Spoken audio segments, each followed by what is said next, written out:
오늘 우리는 이 기브온 거민들의 행위와 또 이들로 인한 이스라엘의 위험에 대해서 한번 생각해 보고자 합니다. 이 기브온 족속은 하나님이 반드시 멸해 버리라고 한 히위 족속 중에 한 부류입니다. 이 가나안 7족속을 하나님은 멸해 버리라. 왜냐하면은 그들이 이스라엘의 이 멸망의 근원이 될 수밖에 없다. 우상 숭배자니까 이스라엘 속에 섞여 살다 보면 부득불 이렇게 혼인 관계가 일어나서 저들의 딸을 데려오고 또 내 딸을 저들에게 저 사위로 삼고 이러다 보면은 이스라엘의 성결 유지가 되지가 않는다는 것입니다. 그래서 오직 유일사상 하나님만을 섬겨야 할 주의 백성들 가운데 이방의 우상숭배가 들어오게 되고, 그렇게 되면 그것이 결국은 이스라엘의 영적 타락으로 이끌게 되고 멸망이 된다는 것입니다. 그래서 하나님은 저들을 멸하려고 했는데 결국 이스라엘을 징벌할 수밖에 없고 그들에게 준 약속의 땅에서 그들이 쫓겨나고 멸망을 당한다라는 것입니다. 그래서 절대로 가습히 보지 말고 멸해버리라, 이렇게 타협의 대상이 아니다라고 하셨습니다. 오늘 이 기브온 족속들이 행한 일을 가만히 보면은 여호수아와 이스라엘이 이 여리고와 아이 성을 멸망하는 것을 그들이 들었습니다. 여리고 성, 난공불락의 성 같은 그 거대하고 높은 성벽을 자랑하던 여리고 성이 하나님의 권능에 의해서 무너지게 되고 절대로 정복할 수 없었을 것 같은 그 여리고 성을 정복해버리고 말았습니다. 그 소문을 이들이 들었습니다. 이스라엘이 성을 무너뜨리고 어떻게 성문을 부수고 들어간 것이 아니었던 것입니다.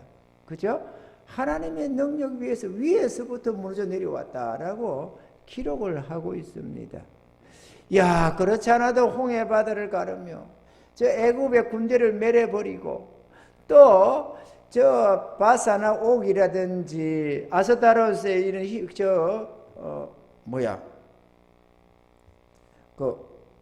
뭡니까? 갑자기 그게 좀 안 들리네요. 뭘 들었다고 했나요?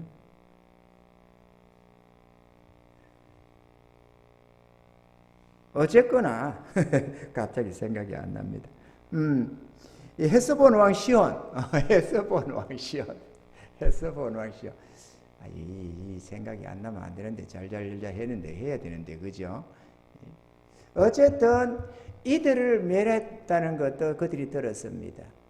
그리고 이들은 말을 안 했지만 우리가 먼 데서 오는 바람에 여기까지만 소식을 접하고 우리는 달려왔다라고 하지만 요단강을 마르게 하고 이스라엘을 건너게 한 것도 들었습니다. 그리고 여리고성 정복도 또 들었습니다. 이야, 두려우신 하나님이다. 저 여호와 하나님 앞에서 당할 자가 없다.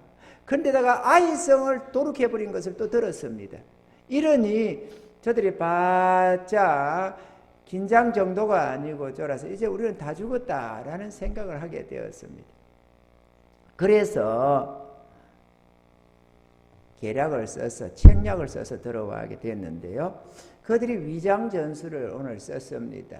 그래서 옷도 헤어진 거, 신도 다 깨매고 헤어진 것들을 신고 포도도 푸대도 낡아 빠진 거를 신고 이래가지고 우리가 먼 원방에서 따끈따끈한 떡을 준비해서 떠났지만 이렇게 말라서 곰팡이가 났고 가죽 부대도 이렇게 포도주도 이렇게 튼튼하고 좋은 걸로 준비를 했는데 오다 보니까 워낙 긴 여행 끝에 이렇게 낡아져 버리고 옷도 그렇고 지금 봐라, 우리 모고를 좀 봐라, 우리가 가까이 있는 이 가나안 땅에 속해 있는 자들이 아니다, 이렇게 얘기를 했던 거죠. 그들은 그렇게 자신들을 변장을 했습니다. 문제는 그 말을 가만히 듣던 여호수아와 이스라엘의 이 장로들이 자기 하나님께 묻지를 않았습니다. 이들을 어떻게 해야 될까요? 이렇게 하나님, 우리에게 주의 뜻을 나타내시옵소서. 이들과 화친을 해도 될까요? 안 될까요? 이들이 정말로 먼 데서 왔을까요? 이렇게 좀 물었더라면 전혀 달라졌을 것입니다. 그런데 인간적으로 판단을 해버리고 말았습니다. 그래서 주께 묻지도 않고 좋다, 화친을 청해버렸습니다. 그 화친이라는 게 다름 아니라 그들이 주권을 내어줄 테니까 우리는 당신들의 종이니까 우리를 종의 한으로 속국으로 생각하시고 우리가 바치는 조공도 받으시고 이렇게 하라는 거예요. 우리를 지배하는 우리를 쳐서 무너뜨리려 하지 말고 우리가 성문 다 열어줄 테니까 마음대로 처분대로 하시옵소서 이렇게 했다는 것입니다. 그랬더니만은 듣기 좋잖아요. 이거 참 주변에 있는 메라라고 하는 자들도 아니라고 하고 또 뭐 스스로 찾아와서 조공 바친다고 하면야 말할 것도 없지요. 그래서 좋다 이래가지고 여호수아와 이스라엘 장로들이 합의를 하고 사인을 딱 해버렸네요. 그런데 막상 3일 지나고 나니까 앵걸 3일길을 가다 보니까 바로 앞에 있는 겁니다. 그래가지고 이거 큰일 났다. 이스라엘 백성들이 원망이 자자해지고 하는데 이래도 오늘날처럼 주의 백성들이 금모술수를 쓰는 건 아니잖아요. 어느 시대나 참된 종들은 언제나 하나님 앞에서 정직하게 행합니다. 그래서 우리가 여호와 하나님으로 약속을 했으니까 이들을 절대 멸해서는 안 된다. 저들이 잘못했다지만 절대로 그래서는 안 된다. 그렇게 해서 그들을 하나님의 전에 나무 팹에 물깃는 자들로 삼았습니다. 하나님의 전에 나무 피며 물깃는 자를 삼았다 하는 것은 하나님의 성전의 봉사자로 그렇게 썼다는 겁니다. 왜냐? 이스라엘은 끊임없이 많은 제물들을 하나님께 화목제를 드려왔습니다. 아침 저녁으로도 그렇고 또 아침 저녁으로 나이다 불쾌 해가지고 붙이고 모아서 그런 게 아니잖아요. 밤새도록 그 하나님의 전에 그 불은 꺼트리지 말아야 하는 거거든요.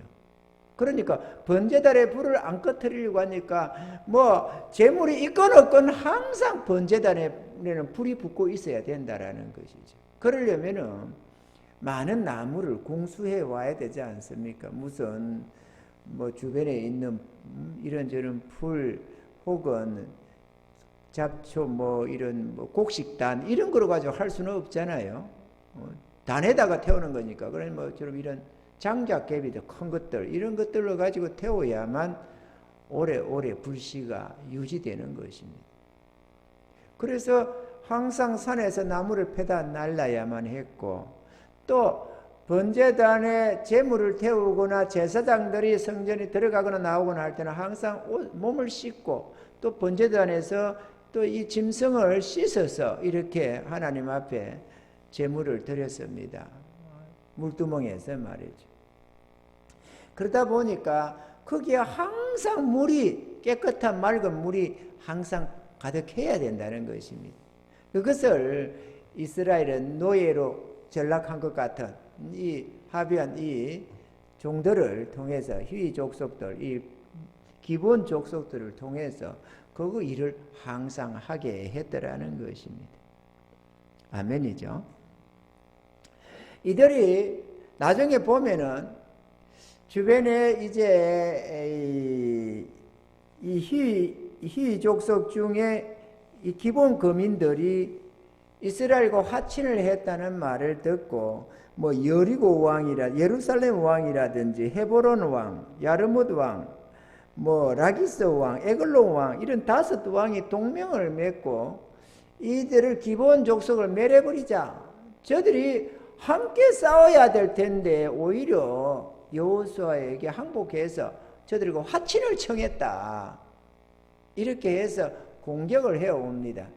공격을 해오는데 가만히 내용을 들여다보면은 이들이 여호수아에게 전원을 보내가지고 빨리 우리를 도우라. 저 5 왕이 친다라고 하니까 여호수아가 하나님에게 물음을 받고 올라가서 쳐서 다 멸해버리게 되는데요.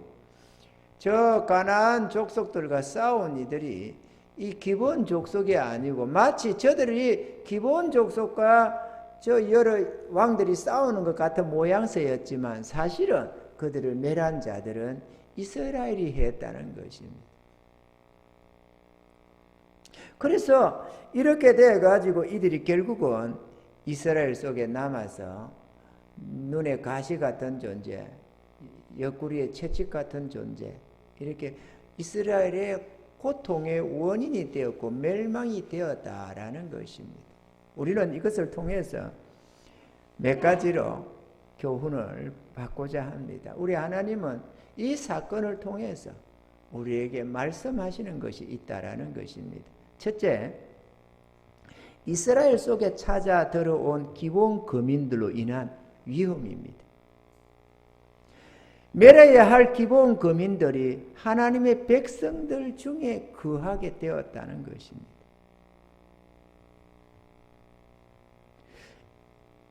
그들은 이스라엘과 화친을 해왔지만 그럼에도 불구하고 이 하나님의 성전의 봉사자처럼 되어 있지만 그럼에도 불구하고 이들은 하나님을 참되게 섬기는 자도 아니고 이스라엘과 진정한 연합도 아닌 그저 멸망을 두려워하고 죽음을 두려워한 우상 숭배자에 불과했다는 것입니다.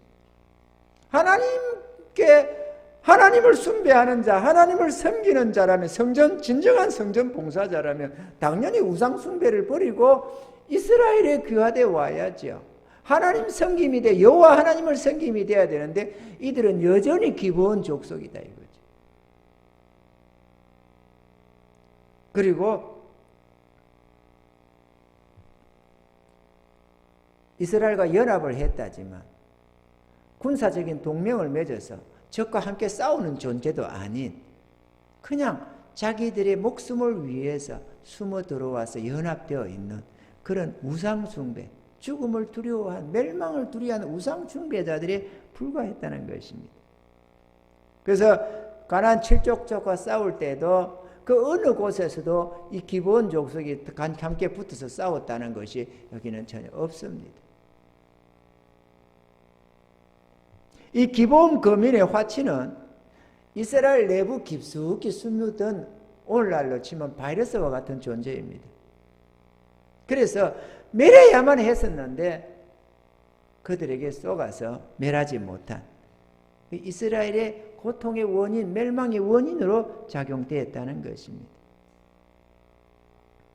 하나님은 이것에 대해서 경고를 많이 했습니다. 신명기 20장 16절로 18절에 보면 오직 내 하나님 여호와께서 내게 기업으로 주시는 이 민족들의 성읍에서는 호흡 있는 자를 하나도 살리지 말지니 곧 헷 족속과 아모리 족속과 가나안 족속과 브리스 족속과 여부스 족속을 내가 진멸하되 내 하나님 여호와께서 내게 명하신 대로 하라. 이는 그들이 그 신들에게 행하는 모든 가증한 일로 너희에게 가르쳐 본받게 하여 너희로 너희 하나님 여호와께 범죄할까 함이니라. 이러한 비슷한 경고의 말씀을 하나님은 많이 말씀을 하셨습니다. 이들은 기본 족속만 나중에 되숨어 들어온 게 아니고 그들이 멸해야 할 자들을 주변에 멸하지 못한 남은 자들이 또 많이 있었습니다. 그러다 보니까 그들의 신들도 섬기게 되고 모압의 그 모습, 암몬의 밀곰이나 몰로, 특별히 시돈의 여신 아스다롯과 바알, 이 에바알이라고 하는 시돈 왕의 딸을 이스라엘이 왕비로 삼아서 하는 바람에 특히나 더 이런 일이 더 많이 있었죠. 그리고 이런 우상 숭배들이 이스라엘에 자연스럽게 침투를 하게 되고 그런 말미암아 이스라엘이 멸망을 하게 되었다는 것이죠. 이들의 눈에 가시, 옆구리에 채찍과 같은 존재로 이방의 이 우상 숭배자들로 말미암아 이스라엘의 영적 타락이 일어나게 되고 하나님께 범죄하여서 결국은 이스라엘의 패망으로 이어지게 되었다라는 것입니다. 그저 내 보기에 그래 저들도 사람인데 이러고 저렇게 하는데 뭐라고 다 멸하냐 이렇게 하면서 인간적으로 남겨둘 자가 아니었다는 거죠. 하나님이 멸해라 하면 멸해야만 했습니다. 아멘이죠. 하나님은 사람이 얼마나 오래 사느냐, 인구가 얼마나 늘어나느냐 그게 의미를 두지 않습니다. 하나님은 구원을 받느냐 못 받느냐, 못 받으면 이 땅에서 아무리 인구가 늘어나면 뭐하며 잘 먹고 잘 살면 뭐합니까? 영원한 행복 속에 곧 처하게 되는 하나님은 신우사를 다 보고 있는 것을 말이죠. 하나님 앞에는 100년 뒤도 오늘 현재고 1000년 전도 오늘 현재 아닙니까? 하나님 앞에는 언제나 현재일 뿐이지 과거가 있고 미래가 있지 않습니다. 하나님은 언제나 현존이다. 아멘이죠. 우리 인간의 이 시간 영역 안에 들어오지를 않습니다. 하나님은 창세전도 우리가 볼 때 창세전 이제 하나님 앞에 창세전도 있고 영원한 저 세계도 하나님 앞에 있습니다. 하나님은 시간 안에 시공간 안에 들어오지를 않습니다. 오히려 시간을 지배하시는 분이시지. 이해가 되시면 아멘. 그러니까 우리의 이해를 가지고 자꾸 이해를 하려고 하면 안 된다. 하나님은 다 알고 계시고 보고 계신다. 할렐루야.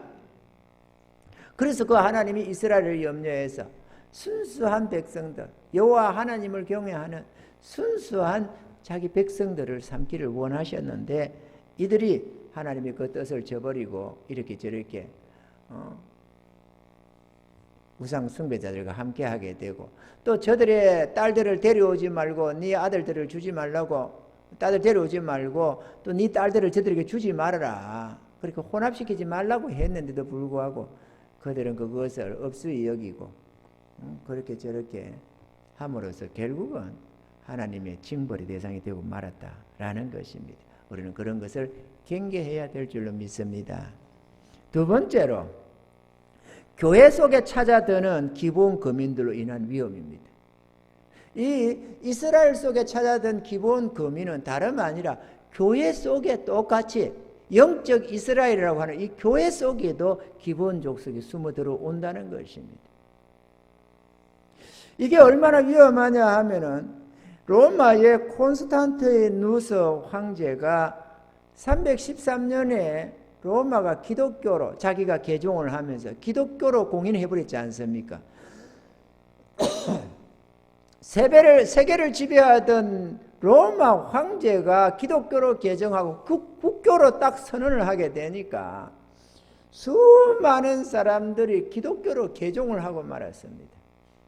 참 신앙 안에서 하나님의 백성으로 전환이 됐으면 좋겠지만 기본 족속처럼 우상 숭배자들이 영적 배난은 거치지 않고 참된 회개와 헌신은 이루지도 않고 기독교의 행태로 들어오고 말았다는 것입니다. 그렇게 되어서 기독교는 타락하게 되고 성결함이 유지되지 못해가지고 결국은 1000년에 가까운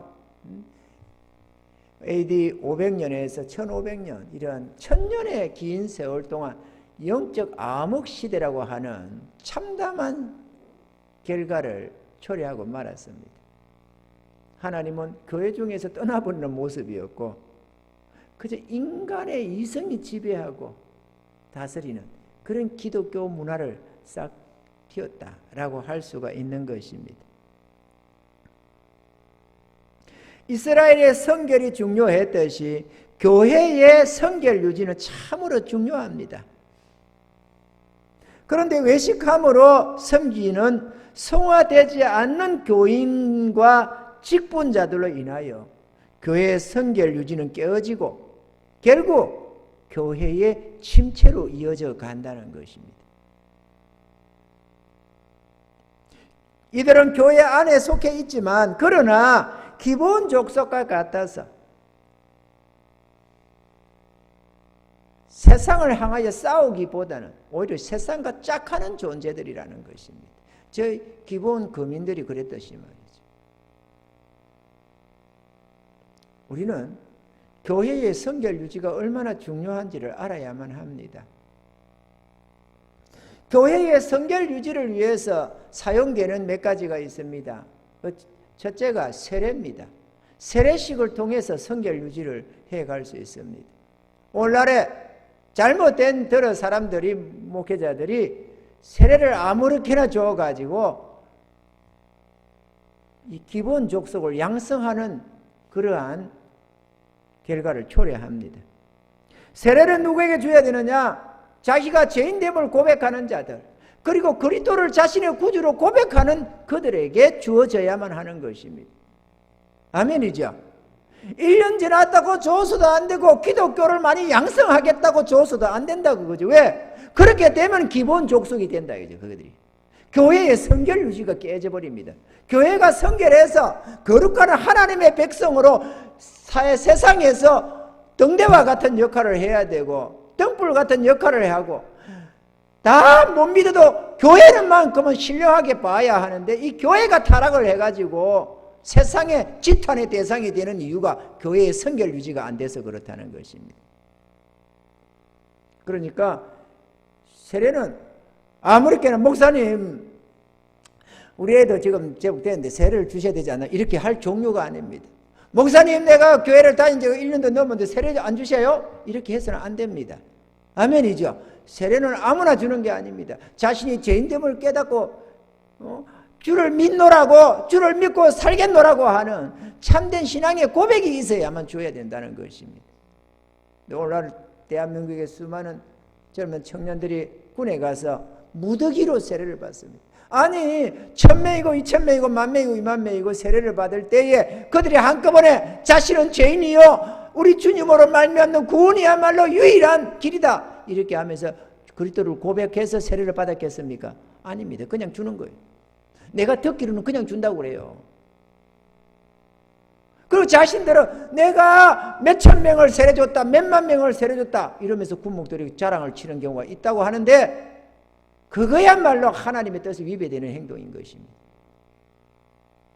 그 세례교인이라고 교회 들어가고 나 세례교인인데요 이러면서 성찬에 참여하고 그렇게 해서 교회가 성결을 잃어버리는 것입니다. 그렇게 조심해야 될 부분인 줄 믿습니다. 두 번째로 직분수여입니다.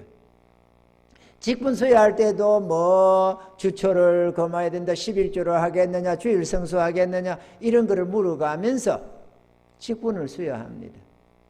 근데 그거를 불편하게 생각해 가지고 뭐 하는 사람이라든지 그렇게 하겠노라고 말만 그래 놓고는 회개하고 헌신되지 않은 사람들에 대해서 직분만 홀랑 받고는 마음대로 살아가는 많은 신앙인들이 있지요.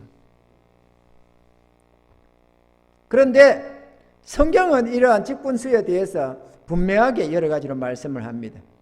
교회는 집사, 장로, 목사 이런 직분들을 수여할 때에 신중을 기해야 하며 하나님의 뜻을 살펴야만 하는 것입니다. 성도는 왜 저 사람에게는 이 직분 저 직분 주면서 나한테는 안 주느냐고 말을 해서는 안 됩니다. 아멘이죠. 직분은 그저 누구나 다 이렇게 나눠받게 하는 종류가 아니고 하나님이 뜻 안에서 주어져야 하기 때문에 그렇습니다. 이런 부분에 대해서 성경에는 자세히 설명이 되어져 있습니다. 한 부분을 기준을 잡아서 본다면 디모데전서 3장 1절로 7절입니다.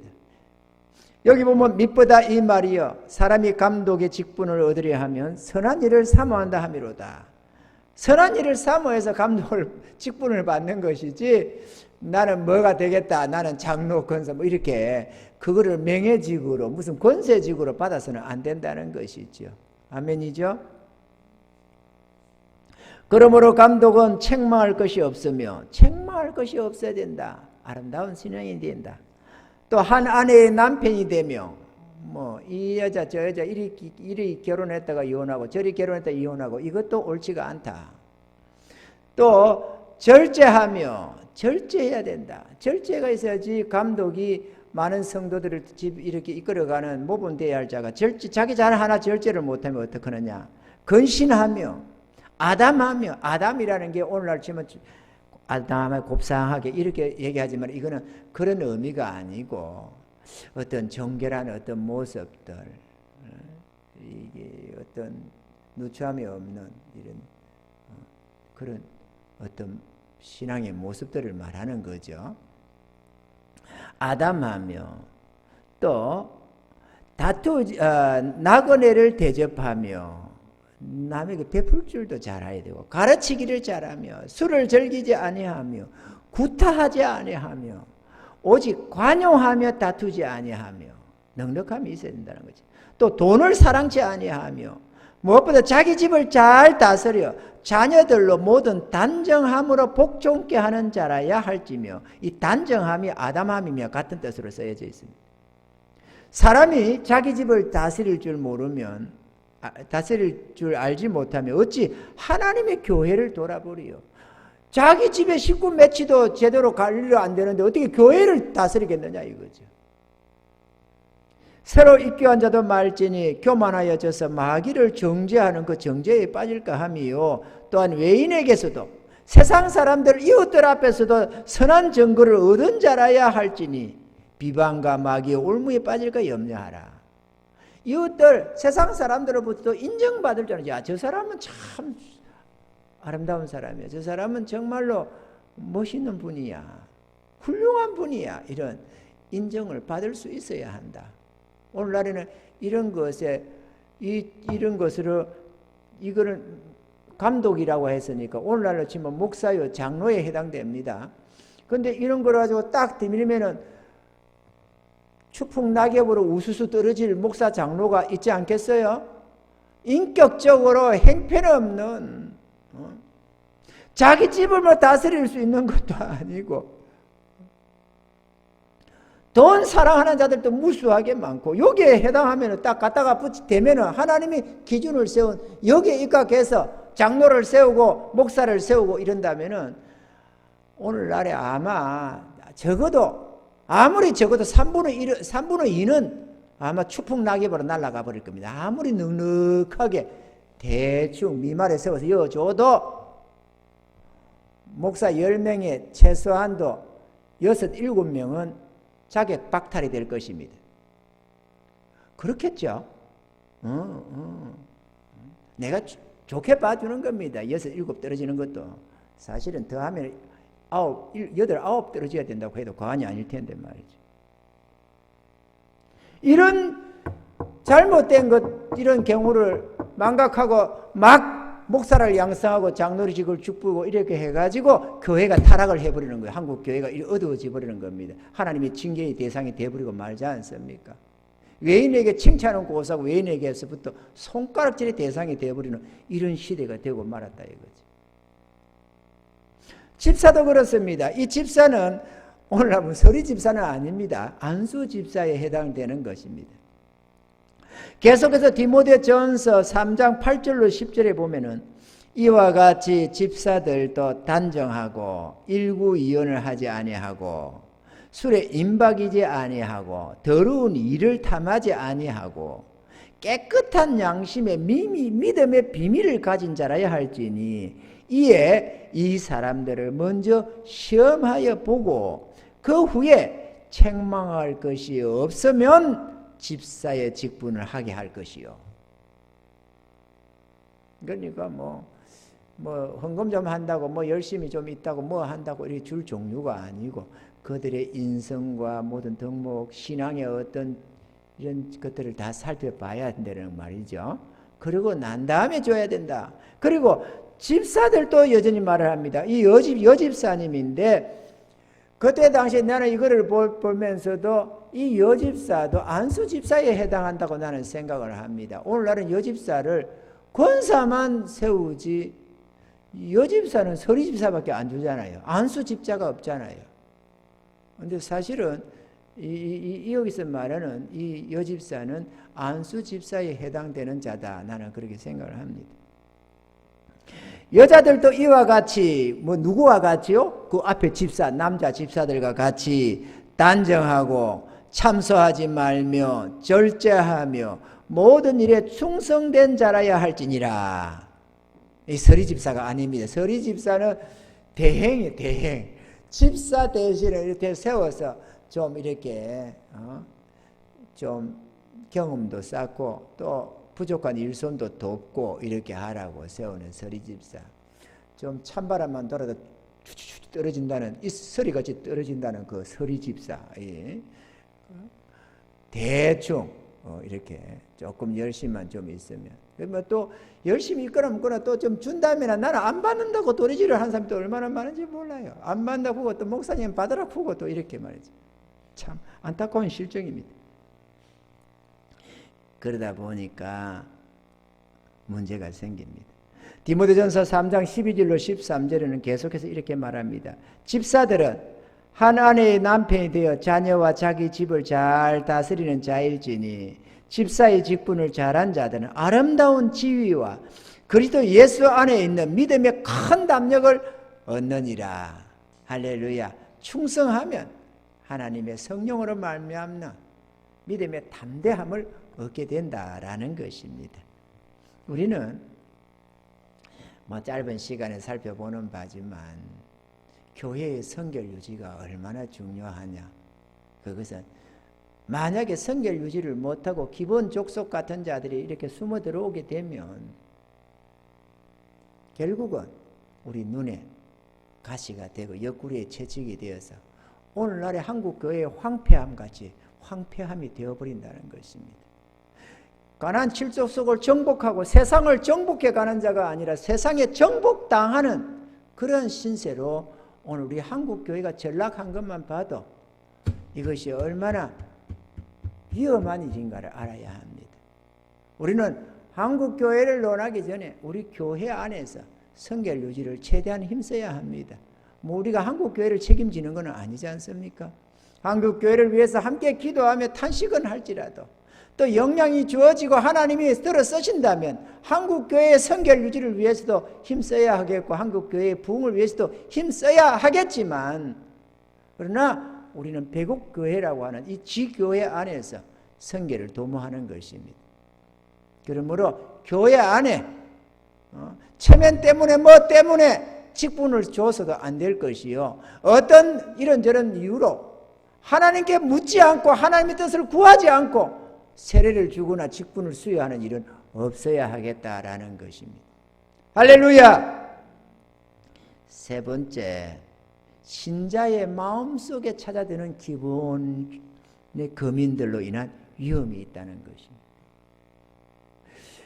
기독교회 안에 찾아오는 기본 족속, 교회 안에 찾아오는 기본 족속이 있는가 하면은 신자의 마음속에도 기본 족속은 찾아든다는 것입니다. 그게 도대체 뭐냐? 다름 아니라 세상적인 염려와 근심, 걱정들, 또 돈을 사랑함, 미움, 다툼, 원망, 탐욕, 신앙의 나태함 등등 우리 신앙 속에 찾아오는 기본 족속들이 있습니다. 이러한 기본 족속들은 우리의 믿음 생활을 약화시키고 하나님과의 관계를 악화시키는, 무너뜨리는 그런 원인이 되어버리고 마는 것입니다. 이해가 되시면 아멘. 아가서 2장 15절에는 이렇게 말씀을 합니다. 우리를 위하여 여우 곧 포도원을 허는 작은 여우를 잡으라. 우리의 포도원에 꽃이 피었음이니라.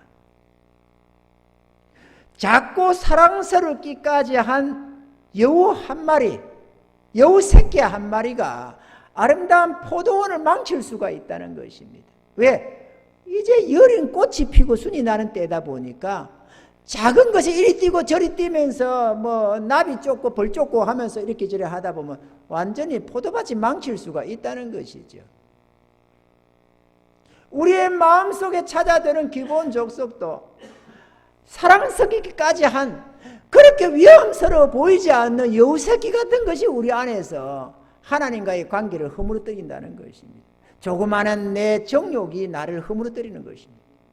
조그마한 물질 사랑함이 나와 하나님 관계를 무너뜨린다 이거예요. 조그마한 신앙의 나태함이 나와 하나님 관계를 무너뜨린다는 것입니다. 하나님이 이것을 작은 여우라고 했습니다. 포도원을 헐어버리는, 포도원을 허무는 작은 여우 새끼를 잡아라. 작은 여우인데요, 저거는 두려운 존재가 아닌데요, 그러지만 아니다 그거죠. 그게 우리를 잡는다는 것입니다. 이것을 두고 전도서 10장 1절에는 이렇게 경고를 합니다. 죽은 파리가 향기름으로 악취가 나게 하는 것 같이 적은 우매가 지혜와 종기로 패하게 하느니라. 적은 우매, 죽은 파리 한 마리가 대단하면 뭐가 대단하겠어요? 그냥 턱 치면 죽는 파리 새끼인데 그게 향기로워야 할 향기름에 악취를 나게 한다는 거예요. 그 한 마리가 별것도 아닌 그것이. 마찬가지로 적은 우매, 보잘것없는 우리의 허물과 죄가 우리 안에서 우리 안에 하나님 주신 지혜와 존귀와 믿음을 다 패하게 한다는 것입니다. 그러니 그걸 조심해야 된다고 말을 하는 것입니다. 기본 족속이 뭐 숨어 들어왔기로서 그들이 뭐 얼마나 되겠어요? 그들이 뭐 대단한 힘을 가졌습니까? 이스라엘이 맘만 먹으면 죽일 수 있었습니다. 그러나 그들이 존재함으로써 점차 부패가 늘어나서 결국 망하게 되었다는 것입니다. 마찬가지입니다. 우리가 하나님의 경고를 받고 회개와 구원의 은혜 속에 하나님이 요청하실 때에 우리가 그 은혜를 저버리고 멸망으로 가는 위험한 단계가 바로 이 작은만한 우리 속에 찾아드는 정욕들입니다. 그냥 하나님 불러줄 때 아멘 주여 감사하나이다고 하나님께로 나아가면 될 것을, 그냥 한 손만 내밀어서 주님 붙잡고 가달라고 손만 내밀면 될 것을, 주님 지금 안 됩니다, 다음에요 왜 그러겠어요? 그 마음속에 찾아드는 조그마한 정욕들이 나를 하나님과 담을 쌓게 하는 것입니다. 하나님은 죄를 멸하려고 했는데 오히려 그렇게 되면 나를 멸해버리는 경우가 된다는 사실입니다. 우리는 조심해야 됩니다. 조그마한 탐욕이 나의 하나님과의 아름다운 관계를 허물어버리는 경우가 많습니다. 재물과 하나님을 겸하여 섬길 수가 없기 때문에 그렇습니다. 내 조그마한 어떤 자존심, 내 조그마한 어떤 허영심, 내 조그마한 어떤 이런저런 나태함들이 하나님과의 나의 관계를 얼마든지 허물 수가 있다는 것입니다. 그렇게 해서 거룩하고 성결한 하나님의 백성이 되어야 될 텐데 그런 것들을 내가 타협하고 용납하게 되면 하나님이 절대로 쫓아내주지 않는다는 것입니다. 타협한 거는 쫓아낼 수가 없습니다. 내가 10년이 걸리고 20년이 걸리고 30년이 걸릴지라도 내가 그것과 싸우면서 뒹굴면서 주님 도와달라고 매달리고 주님께 은혜를 구하고 하는 그 정욕과 죄는 하나님이 멸해 주시는데 내가 괜찮아 이 정도야 이거는 괜찮아 하고 내가 타협한 거는 절대로 하나님이 안 쫓아준다는 사실입니다. 이걸 아셔야 됩니다.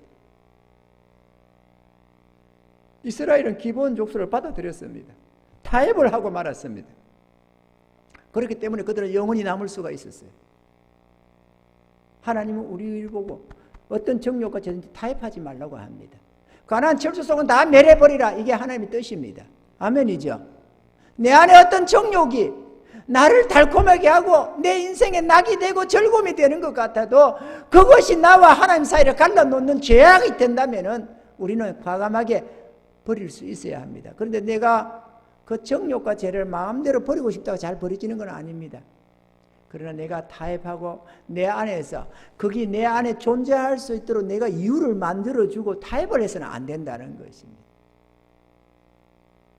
저는 이러한 정욕과 죄가 내 안에서 나의 연약이요 부족함이 되는 이런 것들이 있습니다.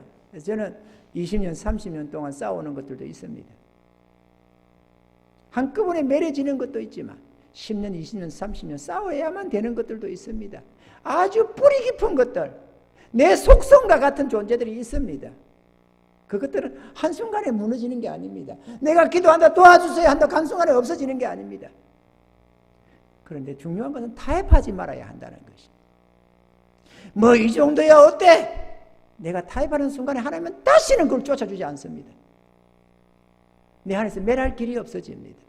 그러니까 아무리 사랑스러워도 멸할 거는 멸해야 되는 것이고 원수로 생각해야지 그걸 나의 친구처럼 사랑스러운 존재로 이렇게 여우새끼 받아들여서는 안 된다는 사실을 알아야만 합니다. 이해가 되시면 아멘. 결론입니다. 교회는 성결 유지와 신앙의 정결 유지를 도모해야만 합니다. 우리는 날로 성화되어 가야 하고 거룩해져야 가야 합니다. 아멘이죠? 이 정도 신앙이면 돼서 라고 할 수 있는 것은 하나님이 하시는 것이지 우리가 이만하면 돼서 뭐 누구는 이 정도고 졌는데 나는 뭐 이 정도 신앙인데 이 정도만 하면 됐지 이렇게 하면서 멈출 단계가 아닙니다. 우리는 끝까지 달려가야 하고 하나님 앞에 더욱더 우리 주님의 거룩한 형상에 이르기까지 우리는 달려가야만 합니다. 날이 가면 갈수록 더 거룩해지고 나의 허물과 죄는 점점 더 사라지고 하나님의 어렵고 거룩함이 내 안에 가득할 수 있도록 우리는 힘써 살아가야만 하는 것입니다. 아멘입니까? 세상과 싸워야 하고 마음의 정욕과 죄와 싸워야 하고 사단의 유혹들과도 싸워야 합니다. 그 어느 것 하나 사랑스럽지 않은 게 없습니다. 세상의 유혹도 사랑스럽습니다. 우리 마음의 정욕과 죄도 사랑스럽습니다. 사단의 유혹도 극히 사랑스럽습니다. 사랑스럽지 않고 탐스럽지 않은 게 없습니다. 그렇지만 우리는 그걸 쫓아 사는 자가 아니요 주의 선하신 뜻을 쫓아 사는 말씀과 성령의 인도함 속에 살아가야 하는 하나님께 거룩히 구별된 주의 백성님을 기억해야 하는 것입니다. 그게 사랑스럽지 않아서가 아니라 하나님 앞으로 가는 이 삶이 너무 선하고 아름답고 좋아서 즐거워서 가는 것만이 아니라 이 길이 생명길이기 때문에 그런 것이고 이 길이 주님이 인도하는 길이기 때문에 우리는 그 길을 가야 하는 것입니다. 아멘이죠? 지금까지 잘 싸워왔습니다. 이제 조금만 더 싸우면 됩니다. 마라톤과 같은 인생길, 우리의 신앙길 아닙니까? 지금까지 타협하지 아니하고 주님 앞에 헌신하고 충성해서 잘하거나 못하거나 우리가 비록 연약해서 이리 비철 저리 비철 했을지라도 그래도 우리는 저 천성 바라보며 주님을 따라서 잘 또 쫓아왔습니다. 지금까지 잘 왔으면 이제는 우리는 절반을 넘어서 결승선을 향해서 달려가는 존재들과도 같습니다. 우리는 끝까지 싸워야 합니다. 아멘입니까? 끝까지 믿음을 지켜야만 합니다. 이제 와서 타협해가지고 멸망으로 빠져나가면 그것처럼 허무한 게 어디에 있겠습니까?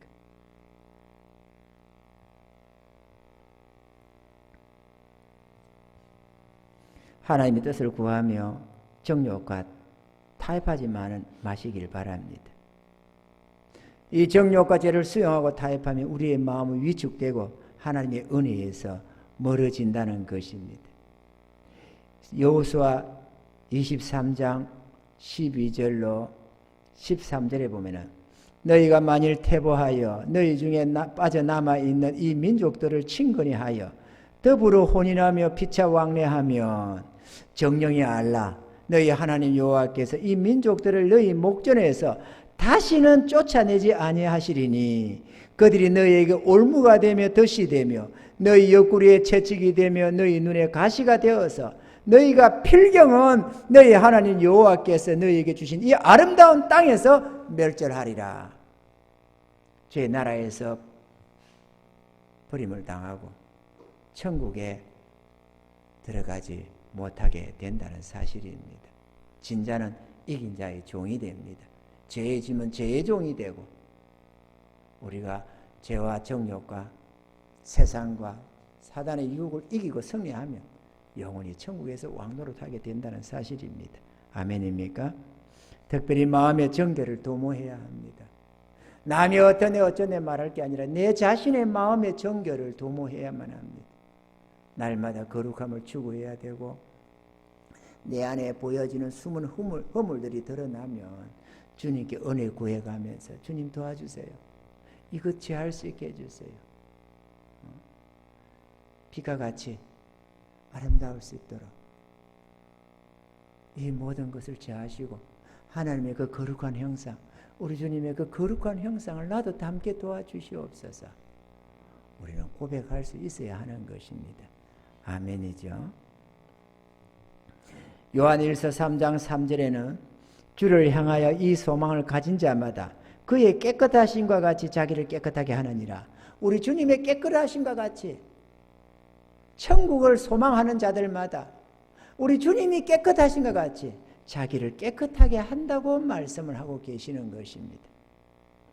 코로나19로 신앙적인 위기요 영적 대환란의 때를 우리는 만났습니다.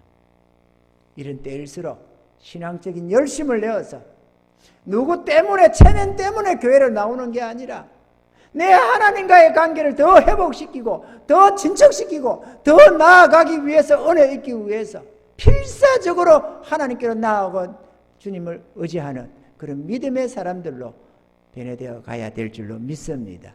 이런 은혜가 우리 모두에게 있기를 주님은 축원합니다.